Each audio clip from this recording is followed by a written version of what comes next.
Jumping back into the action now and looking over the second conference game that happened yesterday. The first game actually yesterday was the Eagles and Washington. And with this game, the level of familiarity you have with your opponent, right? Playing them 3 times already this year.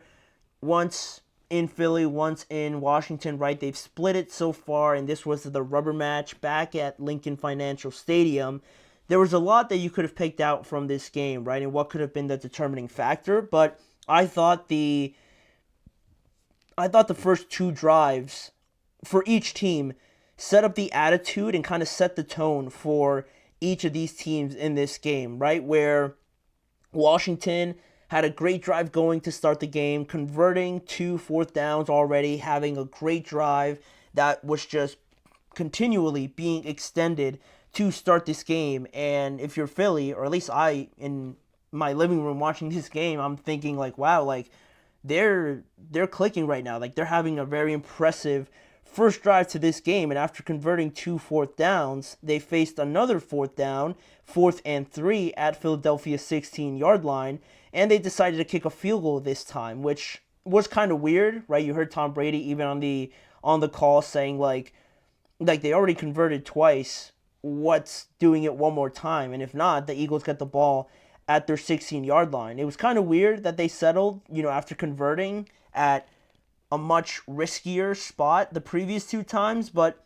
they settled for a field goal, and the Eagles, get the ball, they respond, and in one play, it's just a quick throw to Saquon, and it's 60 yards to the house in like 15 seconds, and now they're leading on their first possession on their only drive of the game so far. Saquon changes the game, changes the momentum right away in a second, and the Eagles now lead 7-3. And yeah, then you see Philly, with their drive and everything like that, and then Washington's second drive ended with their first turnover of the game after Daimi Brown fumbled, and that was only the first one, right? Because that was a pretty big fumble for them to give up a play like that, and then you come back your second drive and you fumble. It's very demoralizing. Obviously, it's very like whoa, like the Commanders gotta like settle down here a little bit, because they just gave up that huge play, and now the Eagles got the ball right back in less than like 30 seconds already. So like I mentioned, that was only their first turnover. They ended the day with 4 of them, and all of them ended with a touchdown by the Philadelphia Eagles. 27 points total would have been their score without these touchdowns, potentially, right? I say potentially just because you don't know, again, how the game would have shifted if they don't score these touchdowns, but you take away 4 touchdowns from 55 points, and that's a pretty big difference, obviously. So a lot of people, including myself, are going to point to the turnovers, right, being the main factor as to how the Commanders, just kind of fell apart in this game. But, the next takeaway that I wanted to bring up was that Saquon only carried the ball 15 times. Still impactful, he still scored 3 times for crying out loud, and had like I think over 100 yards if I'm not mistaken anyway. But I thought Jalen Hurts again shut a lot of people up with 246 passing yards, 4 total touchdowns, 3 rushing touchdowns for him as well, and a quarterback rating of 110. And there was a couple of impressive throws in man coverage on Marshawn Lattimore. A.J. Brown just running a go route. A.J. Brown beating Marshawn, and Jalen dropping it in the bucket perfectly for him. That was a huge play on 4th and 5, I believe. Also, the touchdown throw to A.J. Brown looks easier than it actually was. So for Jalen to put it in a good spot was huge. And again, he had a nice connection with Dallas Goedert going, and a couple throws in zone coverage, a couple of just man beaters on one-on-one routes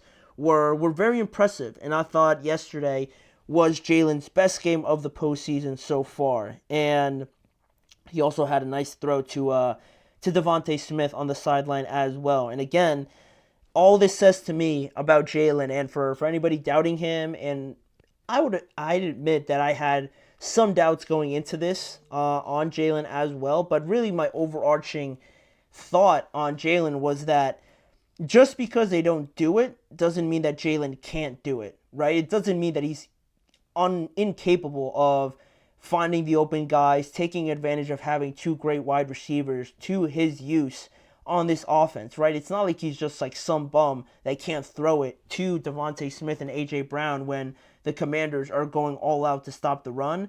Jalen is very capable of doing that. It's just not how they play. So I think a lot of people just kind of overblow it to an extent. But, Jalen, I'm sure, has no problem in showing his skill set like he did yesterday. So that was very impressive. And Philadelphia's 55 points, like I mentioned a little bit ago, were the most points scored ever in a conference title game. They scored 8 touchdowns and 7 were on the ground. They were rushing. And this was the first game that I thought Washington was sort of exposed for their bad run defense and also just exposed as the underdog, I guess you could say, right? The team that not a lot of people expected to be here, a team that relied on playing clean football and sticking to their game plan, right? Not venturing too far off of it and taking calculated risks on fourth down, right? They kind of went away with that in this game, right? Whether it be not going for it to start the game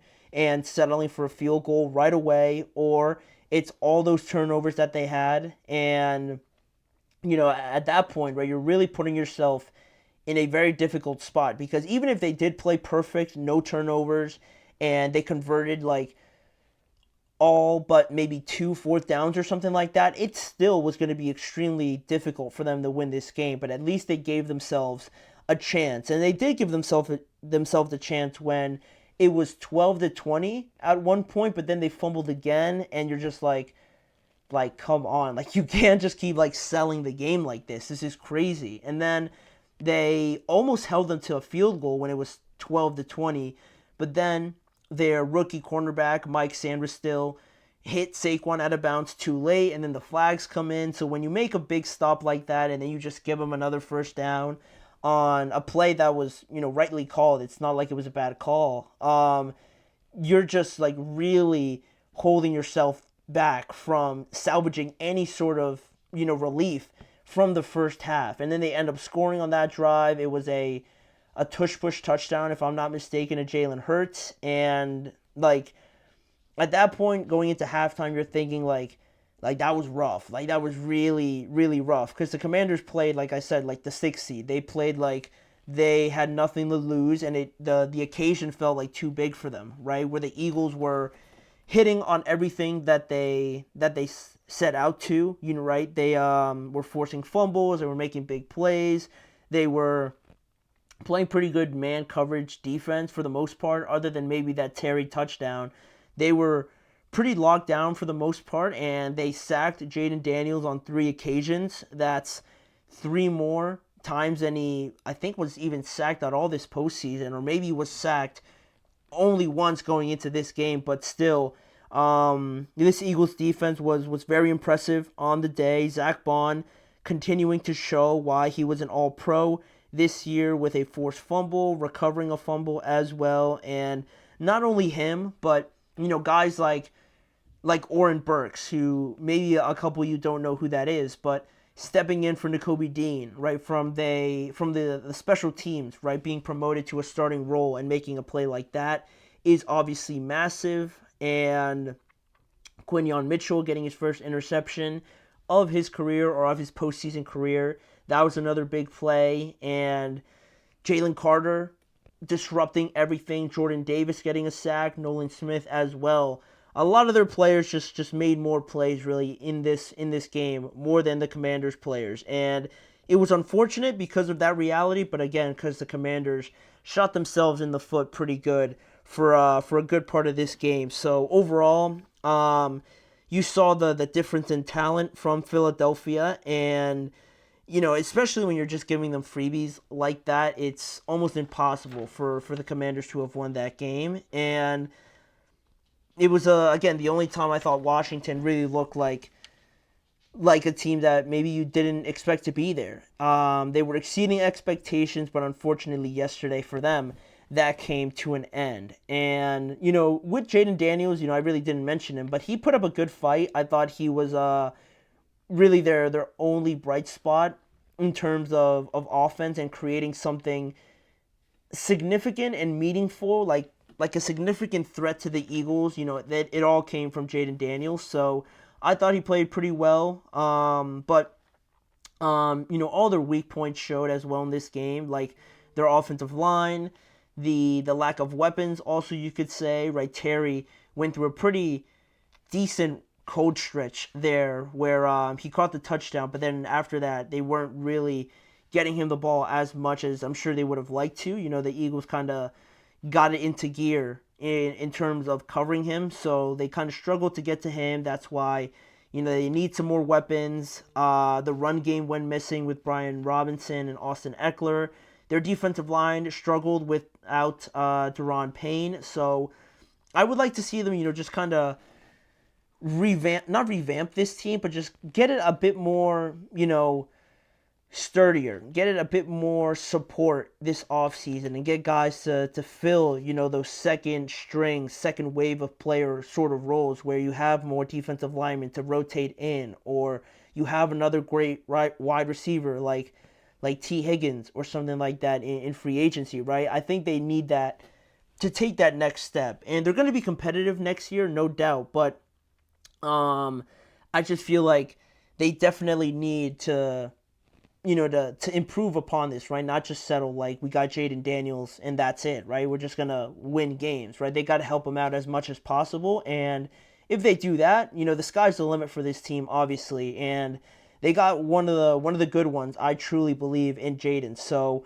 I'm excited to see where they go, especially this offseason and how active they were last offseason. But lastly, here for Philadelphia, they get their 15th win in their last 16 games and head to the Super Bowl against the Kansas City Chiefs in a rematch in better form and arguably more talented than their last Super Bowl appearance against Kansas City, where they lost, unfortunately for them, but it was very, very close. So now they're hoping that with the addition of Saquon, right, they could obviously have enough to get over this hump and stop the Chiefs from three-peating. But that is still a couple weeks away, and for the remainder of this show, we're going to go into a couple more segments. One on the Pittsburgh Steelers and their quarterback situation. Their owner spoke a little bit today on, the offseason and that quarterback position, and then we're going to get to some coaching updates here towards the end of the show. So don't go anywhere. We'll be right back after this.